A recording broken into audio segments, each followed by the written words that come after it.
بسم الله الرحمن الرحيم يا أيها الذين آمنوا اتقوا الله وقولوا قولا سديدا يصلح لكم أعمالكم ويغفر لكم ذنوبكم ومن يطع الله ورسوله فقد فاز فوزا عظيما. وقال النبي صلى الله عليه وسلم من وسع على نفسه وأهله يوم عاشوراء وسع الله عليه سائر سنته أو كما قال عليه الصلاة والسلام. اللهم أيدنا بتأييدك اللهم أيدنا بتأييدك اللهم أيدنا بتأييدك يا رب العالمين. محترم معزز بھائیوں بزرگوں، اس وقت ہم لوگ جس مقدس اور متبرک دن پر ہیں اس دن کو عاشوراء کہا جاتا ہے۔ جناب رسول اللہ صلی اللہ علیہ وسلم نے ارشاد فرمایا افضل الصیام بعد صیام رمضان صوم عاشوراء۔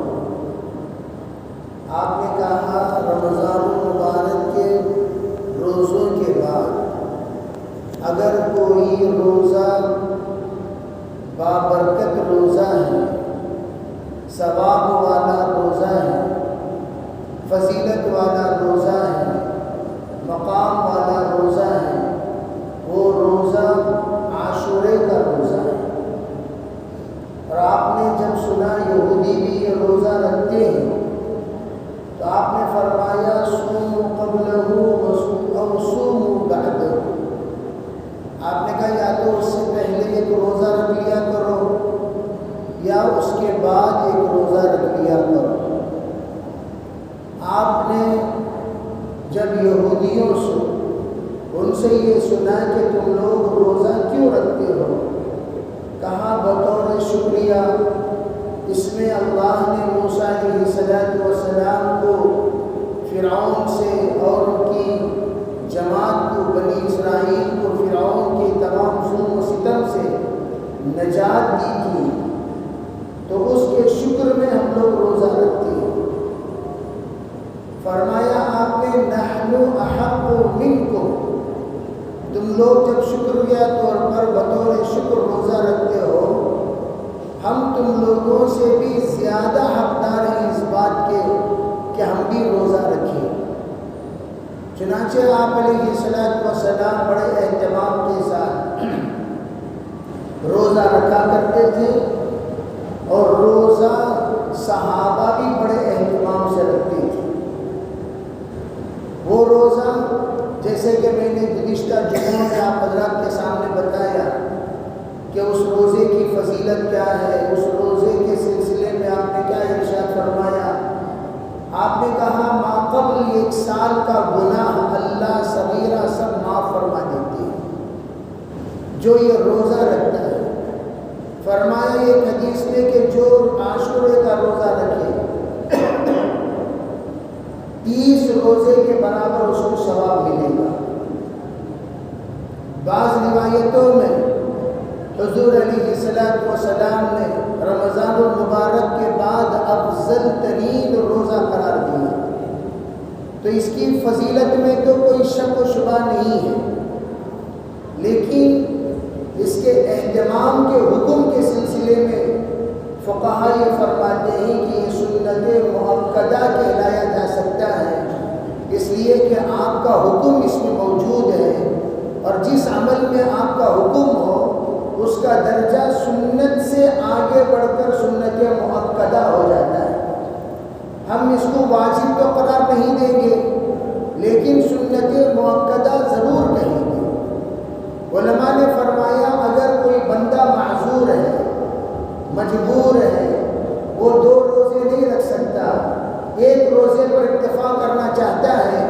اسے اجازت دی جائے گی کہ آپ ایک روزہ ہی صحیح رکھ لیا کریں۔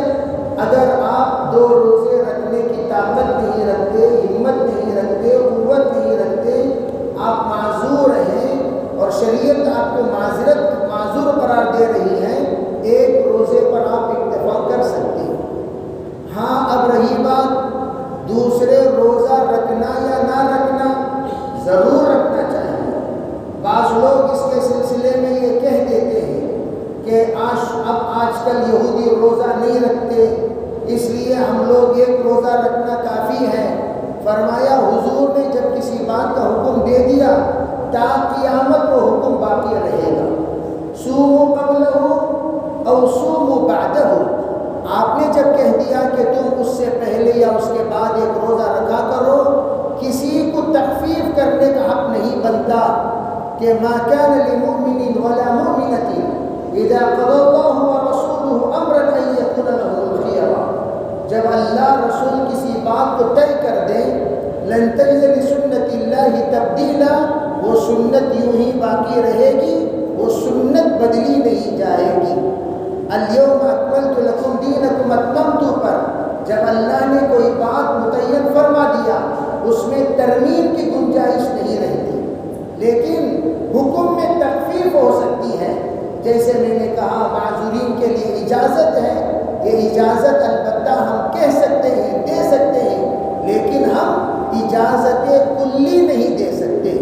ہم یہ نہیں کہہ سکتے سب کے لیے رخصت ہے، سب کے لیے اجازت ہے، سب ایسے ہی کرو، سب ایسے ہی رکھو، یہ کہنے کا حق کسی کو نہیں ہے، بلکہ اس میں تخفیف کی اجازت معذوروں کے لیے دی جا سکتی ہے۔ اب رہی بات دوسری روایت، عام طور پر دسترخوان کی روایت پر بہت سارے لوگ اعتراض بھی کرتے ہیں۔ میرے عزیز بھائیوں، یہ روایت تقریباً 9 جگہوں پر مروی ہے۔ کسی نے ضعیف کہا، کسی نے موضوع کہا، کسی نے متکلم کہا، کسی نے اس کو یوں کہا کہ یہ روایت ثابت تو ہے لیکن یہ روایت پر عمل کرنا مستحب ہے، مستحب ہے۔ تو ہم بھی یہی کہتے ہیں، ہم واجب نہیں کہتے، ہم یوں کہتے ہیں دیکھو اللہ کے رسول علیہ السلام نے جو فرمایا، جو آج کے دن یعنی عاشوراء کے دن وسعت کرے گا دسترخوان پر، من وسع علی اہلہ و من وسع علی نفسہ و اہلہ، جو اپنی ذات پر اور اہل عیال پر وہ دسترخوان وسیع کرتا ہے، اللہ پورا سال اس کا دسترخوان وسیع رکھے گا۔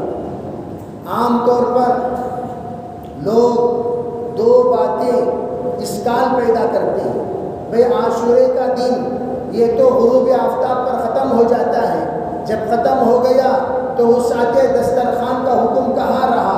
اس لیے لوگ کہتے ہیں 9ویں تاریخ کو دسترخوان وسیع کرنا چاہیے۔ دسترخوان وسیع 9ویں تاریخ کو کرو گے وہ عاشورے میں شمار ہوگا، اگر آپ عاشورے کے افطار میں کرو گے وہ 10ویں میں شمار ہو جائے گا۔ اس طرح کا بعض لوگ اشکال پیدا کرتے ہیں۔ رمضان المبارک میں اللہم لک صمت وبک آمنت وعلیک توکلت وعلی رزقک افطرت فتقبل منی والے سوال پر میں نے جواب عنایت فرمایا تھا۔ کیا جواب؟ اس میں بھی بعض لوگ اشکال، اللہم لک صمت بولے تو گویا میں روزہ رکھ چکا ہوں، حالانکہ روزہ جب رکھ دیے تو اب افطار کیسا؟ تو یہ احمقانہ، بے وقوفانہ، ہماری زبان میں 1.5 ہوشیاری والا سوال ہے۔ وہ اوور ہوشیار بننے کی کوشش نہ کرو، شریعت جتنی بتاتی ہے شرافت سے اتنی بات ماننے میں عافیت ہے۔ بنی اسرائیل کی طرح انگلی کرنے کی عادت ختم کر دینی چاہیے۔ آپ کو معلوم ہونی چاہیے جتنی فضیلت کے ایام ہوتے ہیں، جتنے فضیلت کے راتیں ہوتی ہیں، اس میں من جانب اللہ توسع پائی جاتی ہے۔ جیسے حضرت انور شاہ کشمیری رحمۃ اللہ علیہ نے فیض الباری میں بڑے ایڑی چوٹی کے زور کے ساتھ حضرت نے یہ بات بیان فرمائی کہ جمعے کا دن جمعرات کے غروب آفتاب سے لے کر ہفتے کے دن کے طلوع آفتاب تک موجود ہے۔ حضرت فرماتے ہیں ارے دینے والی ذات اللہ کی ہے، انگلی کرنے والا تو کون ہے؟ جب اللہ دینے کو تیار ہے، اگر تو لینے کو تیار ہے تو اللہ دے گا۔ جب تو کہہ رہا ہے یا اللہ میں خود لینے کو تیار نہیں، تو بند کر دے تیرا دروازہ۔ انا عند ظن عبدی بھی، جب شریعت مطہرہ میں اس بات کی گنجائش ہے تو گنجائشوں کو بند کرنے کا حق کسی کو نہیں ہے۔ رحمت، اللہ کی رحمت وہ وسیع اور وسعت والی ہوتی ہے۔ علماء فرماتے ہیں عاشورے میں آپ نے دسترخوان کی تیاری کب کی؟ روزے کی حالت میں کی۔ آپ نے دسترخوان کیوں سجایا کب؟ روزے کی حالت میں۔ آپ نے دسترخوان بچھایا کب؟ روزے کی حالت میں۔ آپ نے لوگوں کو دعوت دی کب؟ روزے کی حالت میں۔ آپ نے وسعت کی نیت کی کب؟ روزے کی حالت میں۔ آپ نے من وسع کہا، جس نے دسترخوان اس وسیع کر دیا، تو آپ غروب آفتاب سے پہلے دسترخوان وسیع کر لیے، کھا کو ہضم کر لیے کا ذکر نہیں ہے، کھا کر ہضم کر دیا کا ذکر نہیں ہے۔ تو آپ صرف کھانے کے چکر میں لگے رہتے ہیں۔ ارے بھائی دسترخوان وسیع ہو گیا غروب آفتاب سے پہلے، آپ کو پریشانی کیا ہو رہی ہے؟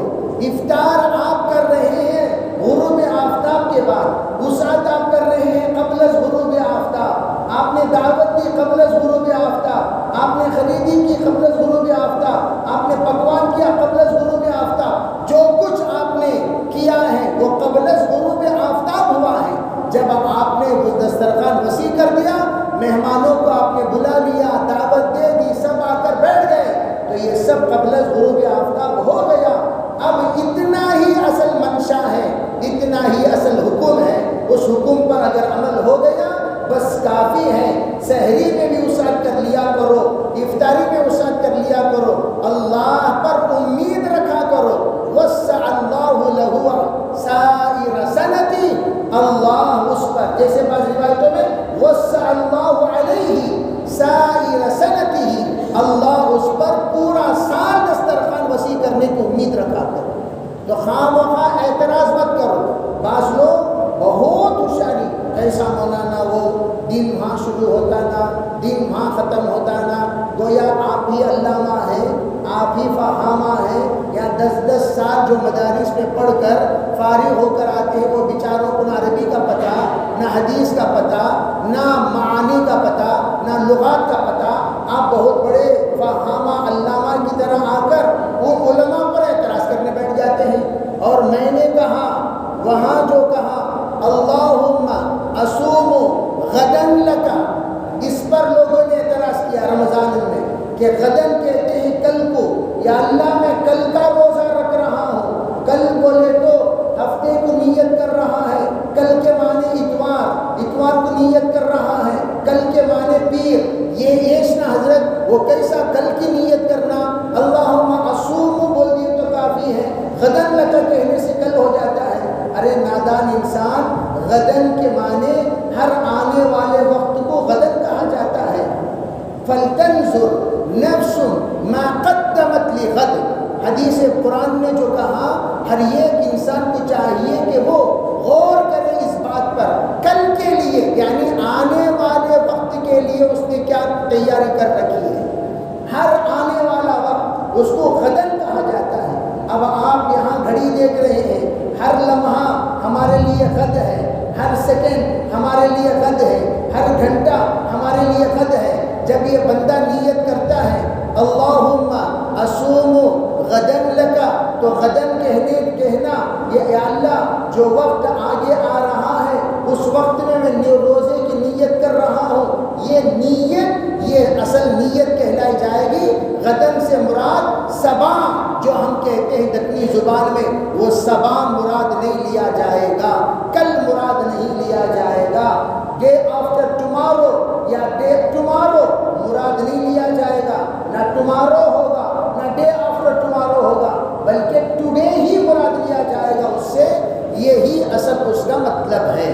بہرحال میں یہ عرض کر رہا تھا، آج وہ مقدس دن پر ہم لوگ پہنچ چکے ہیں۔ آج تقریباً ایک بڑا مجمع الحمدللہ روزے سے ہے، اور روزے سے ذات انشاءاللہ ہمیں آج کا پورا ثواب عنایت کرے گا۔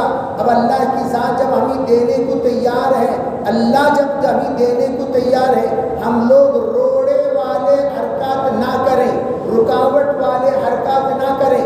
رکاوٹ والے حرکات کیا؟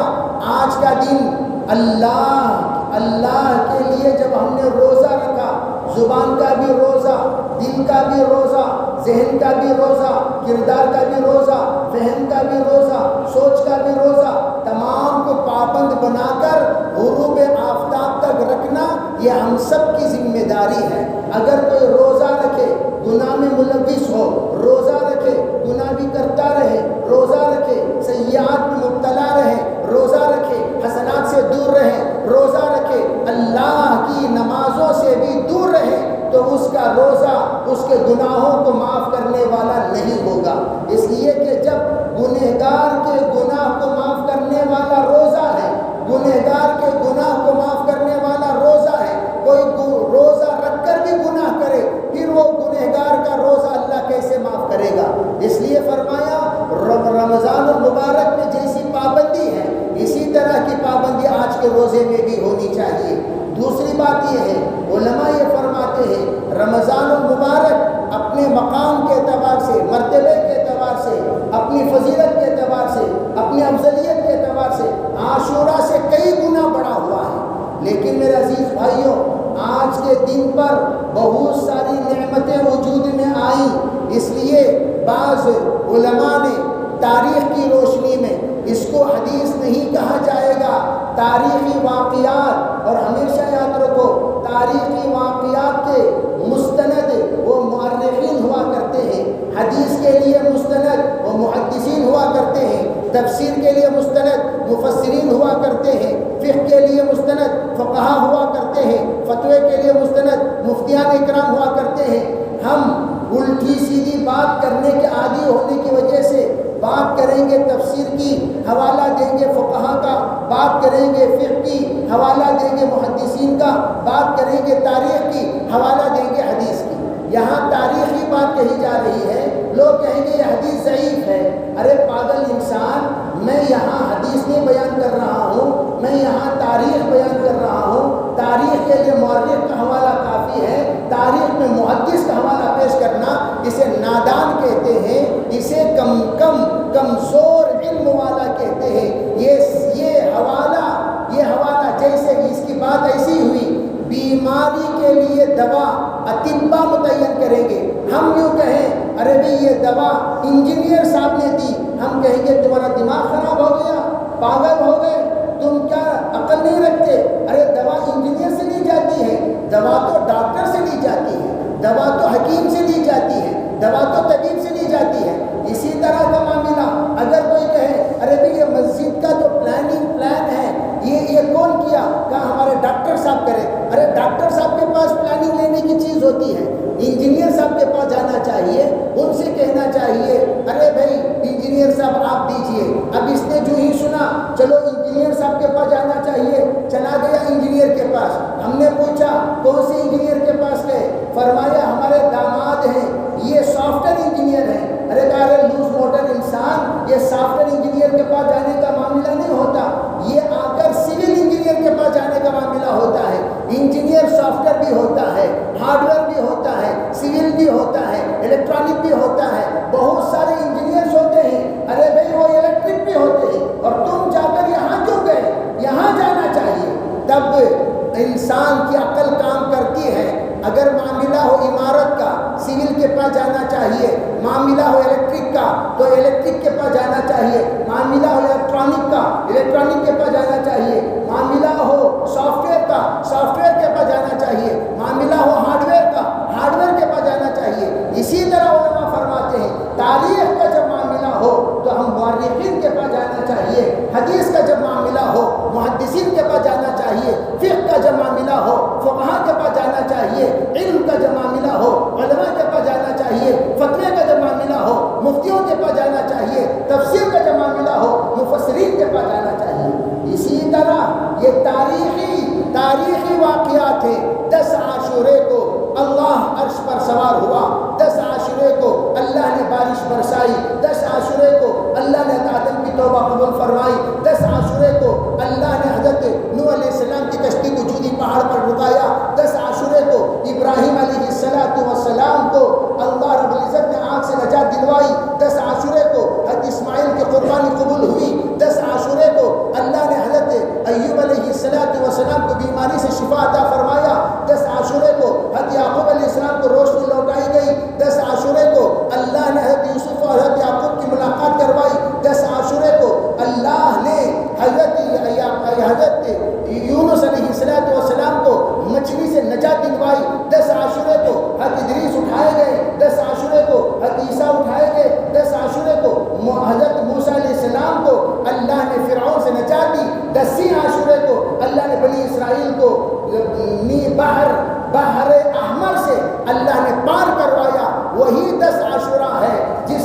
جناب رسول اللہ صلی اللہ علیہ وسلم کو مختلف نعمتوں سے آپ نوازے گئے۔ میں یہ عرض کرنا چاہتا ہوں 10 عاشورہ اپنے تمام تاریخی اعتبار سے یہ ایک فضیلت والا دن ہے، یہاں تک کہ فرمایا دنیا کو اللہ نے بنایا 10 عاشورہ کو، اللہ دنیا ختم کرے گا 10 عاشورے کو۔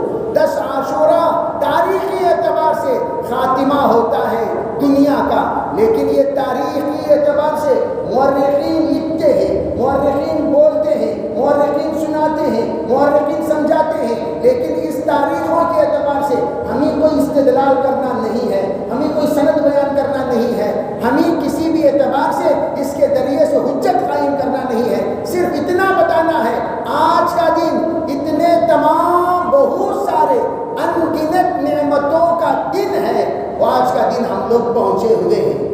اسی لیے کہا گیا آج کا دن یہ صرف حضرت حسین جس کو حضرت حسین رضی اللہ تعالی عنہ کی شہادت کی بنیاد پر اس کو فضیلت نہیں ملی، ہاں اتنا کہہ سکتے ہیں اللہ نے حضرت حسین کی شہادت کے لیے اس دن کا انتخاب فرمایا، اس دن کا انتخاب فرمایا۔ 2 محرم کو میدان کربلا میں حاضری ہوئی ہے، 2 محرم کو میدان کربلا میں حاضری ہوئی ہے۔ 70 سے زائد حضرت حسین کے خاندان والے، حضرت حسین کے 7 افراد، حضرت حسین کے ساتھ اللہ کے راستے میں قربان ہونے کے لیے جو جماعت اپنے کنبے اور قبیلے کی ہے، صرف 70 افراد، اس میں عورتیں بھی شامل ہیں، مرد بھی شامل ہیں، بچے بھی شامل ہیں، بوڑھے بھی شامل ہیں، یہ سب کے سب ملا کر 70 سے کچھ زائد 80 سے کم افراد ہیں۔ لیکن وہ ادھر یزید کے پاس جب 3 باتیں کہی گئی، 3 باتیں اس کے سامنے پیش کی گئی۔ سب سے پہلی بات دیکھو، ایک تو بات یہ ہے کہ میں آپ سے بیعت کرنے کے لیے مجھے یہ منظور نہیں ہے، ہم دونوں بیٹھ کر ایک بات پر صلح کر لیتے ہیں، کیا معاملہ اختلاف ہے، کس وجہ سے تم مجھ سے مختلف ہو، تم مجھ سے اختلاف کر رہے ہو، کیا وجہ سے یہ آپ اتنا بڑا معاملہ کھڑا کر دیے، ذرا ہم بیٹھ کر سمجھوتا کر لیتے ہیں، یعنی تو مجھے مکہ المکرمہ بھیج دیا جائے، مدینہ منورہ روانہ کر دیا جائے، یا کہیں امن کی جگہ پر رکھ دیا جائے۔ اس نے کسی شرط کو قبول نہیں کیا، اس نے جواب لکھا کہ اگر تمہیں ماننا ہو تو میری بات ماننی ہوگی، نہیں ماننا ہے میدان جنگ میں ملاقات ہوگی۔ تو حضرت نے ظالموں کی قیادت کو قبول نہیں کیا، باطل کی قیادت کو قبول نہیں کیا، فتنوں کی قیادت کو قبول نہیں کیا۔ حضرت نے اسلامی دشمن کے اور اس سنتوں کے مذاق اڑانے والے اور وہ لوگ جو بدعات اور رسومات کے مکمل طور پر ایک پلندہ ہو چکے تھے، ان لوگوں کی عمارت کو حضرت نے قبول نہیں فرمایا، سیادت کو قبول نہیں فرمایا۔ کہا کہ ہم حسین رضی اللہ تعالی عنہ، ارے میرے عزیز بھائیوں، تاریخی اعتبار سے 7ویں خلیفہ ان کا نمبر آتا ہے، تاریخی اعتبار سے 7واں، 4تھا نمبر حضرت علی کا ہے، 5ویں پر حضرت حسن ہے جنہوں نے 6 مہینے تک حکومت کی ہے، پھر اس کے بعد حضرت معاویہ ہے، پھر اس کے بعد حضرت حسین کا نمبر آتا ہے۔ حضرت معاویہ تک کوئی اختلاف نہیں رہا، حضرت معاویہ نے کہا بلکہ بعض کہتے ہیں یزید ہی کی یہ زبردستی تھی، یزید ہی کا یہ اصرار تھا، یزید ہی کا یہ کہنا تھا کہ آپ اپنی زندگی میں مجھے خلیفہ بنا کر چلے جائیں۔ حضرت معاویہ نے مطالبہ کیا، ارے بھئی ایک ایسے مقرر کو میرے حوالے کرو جو 3 جملوں میں یزید کی خلافت کو سمجھا کر چلا جائے۔ حضرت معاویہ کے اس کہنے پر، حضرت معاویہ کے اس حکم پر ایک مقرر کو متعین کیا گیا، وہ حاضر ہوا، وہ حضرت معاویہ کے دربار میں حاضر ہے، ایک طرف یزید بیٹھا ہوا ہے، ایک طرف امیر المومنین حضرت معاویہ بیٹھے ہوئے ہیں۔ اس نے تلوار نکالے، فرمایا ھذا امیر المومنین، ھذا خلیفۃ المسلمین، اشارہ فرمایا ھذا امیر المومنین، ھذا خلیفۃ المسلمین، پھر فرمایا بعدہ ھذا، فرمایا یہ امیر المومنین حضرت معاویہ ہیں،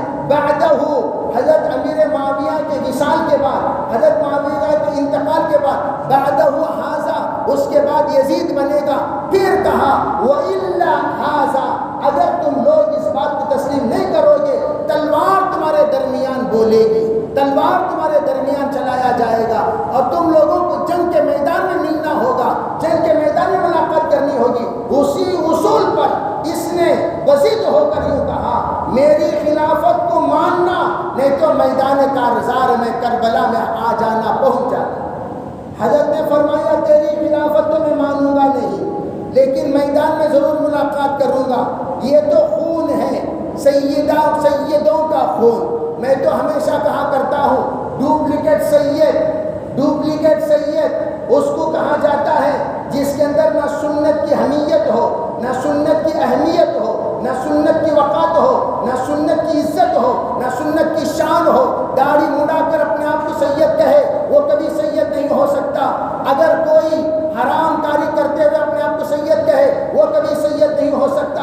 اگر کوئی زنا کرتے ہوئے اپنے آپ کو سید کہہ رہا ہے کبھی سید نہیں ہو سکتا. اگر کوئی شریعت کا مذاق اڑا کر سید کہتا ہے وہ کبھی سید نہیں ہو سکتا. کمپرومائزنگ کرتے ہوئے اپنے آپ کو سید کہتا ہے وہ کبھی سید ہو ہی نہیں سکتا. کیوں؟ سید کون ہوتا ہے؟ میدان کربلا کے مجاہد کو دیکھ کر سوچ کر بتایا کرو سید کون ہوتا ہے. سید وہ جو حسینی ہو، سید وہ جو حسنی ہو، سید وہ اس کو کہتے ہیں جو ان دونوں کے نقش قدم پر چلتا ہو. چلے بغیر اپنے آپ کو سید کہتا ہے. دھوپ ہو اس کی زندگی میں، تھوکے اس چشموں سے اس نالائق کے چہرے پر جو جھوٹا دعویٰ کر رہا ہے اپنے آپ کو سید ہونے کا. حقیقت میں وہ سید ہو ہی نہیں سکتا. ڈپلیکیٹ سید ہندوستان میں 90% سید موجود ہیں، اوریجنل سید 10% ہیں، 90% ڈپلیکیٹ سید ہیں. ان لوگوں کو سید کہنے کا کوئی حق ہی نہیں بنتا. ارے میں ہریت اٹھ رہا ہے اپنے آپ کو سید کہہ رہا ہے. ارے تو سید ہے، تیرے پاس شجرا بتا، کیا تیرا شجرا حضرت حسن کے پاس جا کر جڑتا ہے؟ تیرا شجرا حضرت حسین کے پاس جا کر جڑتا ہے؟ اگر تیرے خون میں حسنی خون ہو داڑھی منڈائے ہو نہیں سکتا. تیرے خون میں حسینی خون ہو داڑھی منڈائے ہو نہیں سکتا. تیرے خون میں حسن حسین کا خون ہو اور تو اللہ کے رسول کی شریعت کے خلاف عمل کرتا ہو نہیں سکتا. نماز چھوڑتا ہو نہیں سکتا. قرآن کا مذاق اڑاتا ہو نہیں سکتا. سود کھاتا ہو نہیں سکتا. تو حرام تجارت کر رہا ہو نہیں سکتا. اور تو گناہ میں مبتلا ہو نہیں سکتا. کیوں؟ ارے تیرے حضور کی نسل کے لیے تو ہر نماز میں ہم دعا کرتے ہیں اللہم صلی علی محمد. ہر درود میں دعا کرتے ہیں. ہر درود سرکار کے خاندان کے لیے دعا ہے. ہر درود حضرت حسین کے نسل کے لیے دعا ہے. ہر درود حضرت حسین کی نسل کے لیے دعا ہے. ہر درود میں ہم تمام سیدوں کے لیے دعا کرتے ہیں. کیا دعا کرتے ہیں؟ اللہم صلی علی محمد. اس کے بعد کیا پڑھتے ہیں؟ وعلی آل محمد. ارے وہ پڑھتے نہیں پڑھتے، سب پڑھتے ہیں. آل سے مراد کون؟ آل سے مراد سادات. آل سے مراد کون؟ آل سے مراد حسنی. آل سے مراد کون؟ آل سے مراد حسینی. آل سے مراد کون؟ آل سے مراد حضرت فاطمہ کی نسل میں پیدا ہونے والا. اس کے لیے ہم دعا کریں اور یہ بد دعا والا کام کریں. ای خیالستو محالستو جنون. ایسا ہو نہیں سکتا.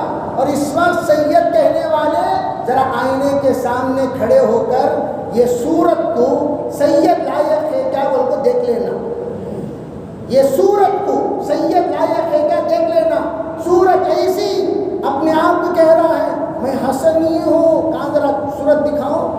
تھوف ہو تمہارے چہرے پر. شرم نہیں آتی اپنے آپ حسنی کہتے ہوئے؟ میں حسینی ہوں. تھوف ہو تمہارے چہرے پر. حسینی کہتے شرم نہیں آتی؟ منڈن کہیں حسینی ہوتا ہے، منڈن کہیں حسنی ہوتا ہے. گردن کاٹ دے گا باطل کا اثر نہیں لے گا. گردن کاٹ دے گا نسلوں کو تباہ کر دے گا. باطل کا اثر کبھی نہیں لے گا. اور تم ماحول کا اثر لیے ہوئے سید ہو، دکان کا اثر لیے ہوئے سید ہو، کمپنی کا اثر لیے ہوئے سید ہو، یہودیوں کا اثر لیے ہوئے سید ہو، نصارہ کا اثر لیے ہوئے سید ہو. شرم آنی چاہیے تمہیں اپنے آپ کو سید کہنے پر. سید کون؟ میدان کربلا کو جا کر دیکھو سید کون. تاریخ اٹھا کر پڑھو سید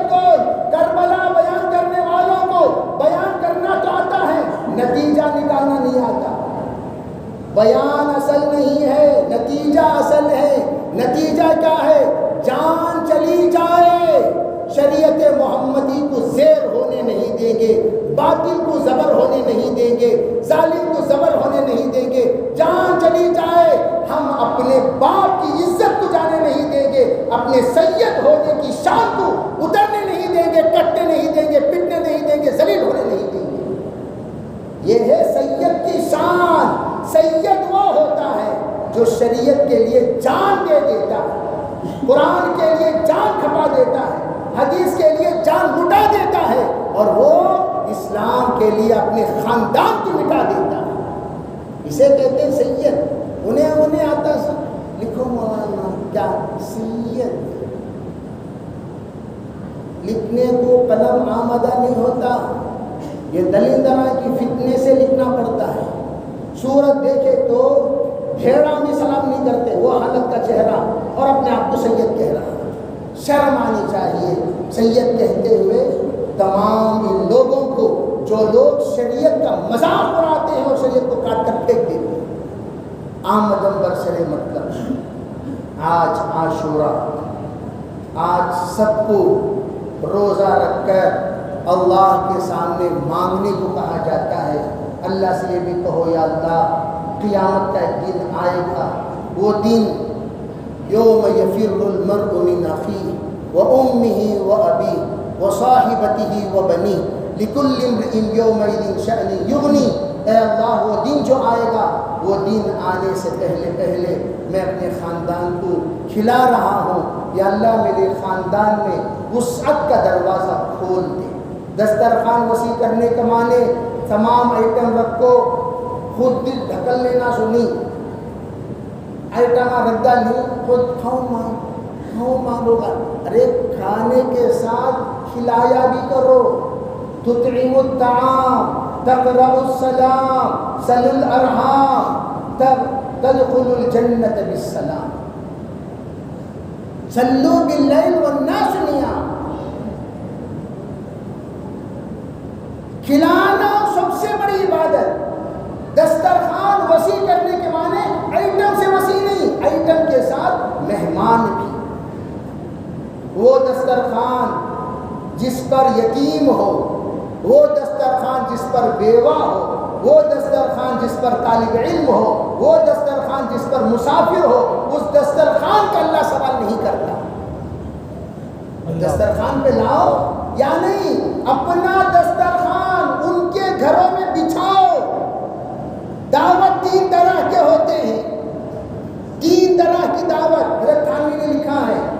سب سے اعلیٰ درجے کی دعوت وہ یہ ہے کہ ہم غریب کے پاس لے جا کر بھائی یہ 200 روپے رکھ لیں، آپ اپنے لیے جو چاہے خرید لیں۔ وہ بیچارہ وہ 200 روپے میں خوشی خوشی جائے گا، اپنے گھر والوں کے لیے چاول، دال، شکر، تیل خریدے گا، لے آ کر اس دن کھانا پکائے گا۔ دسترخوان تمہارا ہی وہاں بچھ رہا ہے۔ حضرت ابو بکر صدیق کا وصال ہوا، تب پتہ چلا صدیق اکبر وہ ہستی تھی جن کی برکت سے 100 گھروں میں دسترخوان بچھتا تھا۔ 100 گھروں میں دسترخوان بچھنے کا مطلب یہ نہیں ہوتا ہمارا وسیع کر لیے صرف اتنا ہی نہیں، بلکہ تمہارا دسترخوان یتیم کے گھر میں بھی ہو، تمہارا دسترخوان بیوہ کے گھر میں بھی ہو، تمہارا دسترخوان مدرسے کے گھر۔ میں نے کہا ایک صاحب کو بھائی مدرسے کو بھی آپ طالب علموں کو دیا کریں، تو وہ ایک صاحب کہنے لگے کیا مولانا مدرسوں کو کیا مولانا کمی ہے؟ میں نے پوچھا کیا کہہ رہے ہیں؟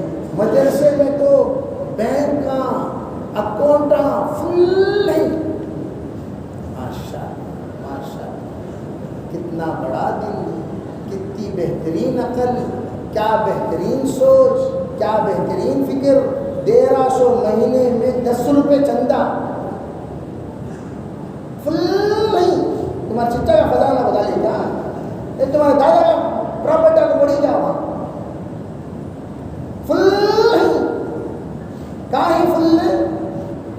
دیکھیے کتنے لاکھوں روپے تمہیں نماز کو ہی یوں کہنے کے لیے فل ہیں۔ تمہارے دسترخوان پر 5 ہیں، مدرسے کے دسترخوان پہ ہر ٹائم 50 ہیں، ہر ٹائم 100 ہیں، ہر ٹائم 200 ہیں، ہر ٹائم کھلانے والی ذات اللہ کی۔ آج بھی کوئی محتمم تمہارے سامنے آ کر کھگا کر بھیک نہیں مانگتا، دینا رہے تو دیو، الحمدللہ۔ نہیں دینا ہے، تمہیں جانے تمہاری نسل جانے، تو ہم کچھ نہیں کہتے۔ اس لیے مدارس یہ مہمانان رسول ہیں، ان کی بھی خدمت کرو۔ اور اس کے ساتھ میں یہ عرض کر رہا تھا، بیوہ، یتیم، مسافروں کا بھی خیال۔ دسترخوان بچھے، ان کے گھر میں تمہارا دسترخوان بچھاؤ۔ افراد کو بڑھانا یہ دسترخوان وسیع ہونے کی سب سے اہم مطلب ہے۔ ہاں آئٹم بھی بڑھا لو۔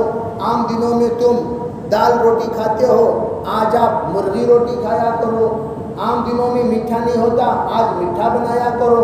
عام دنوں میں آئس کریم نہیں ہوتا، آئس کریم بھی لے لیا کرو۔ ایک تھوڑا سا 1-2 آدھ آئٹم بنا لیا کرو تاکہ بیوی بچے بھی خوش رہیں، اور ہمارے دسترخوان کی برکت اللہ اڑوس پڑوس کی بھی پہنچائے انشاءاللہ۔ اللہ کی ذات سے امید رکھو، اللہ پورے سال کے لیے رزق کا دروازہ ایسا کھولے گا، انشاءاللہ ہم دیکھتے رہ جائیں گے۔ ضرور نیت کریں گے انشاءاللہ۔ اللہ تعالی ہمیں سبھی کو عمل کی توفیق عطا فرمائے۔ وآخر دعوانا الحمدللہ۔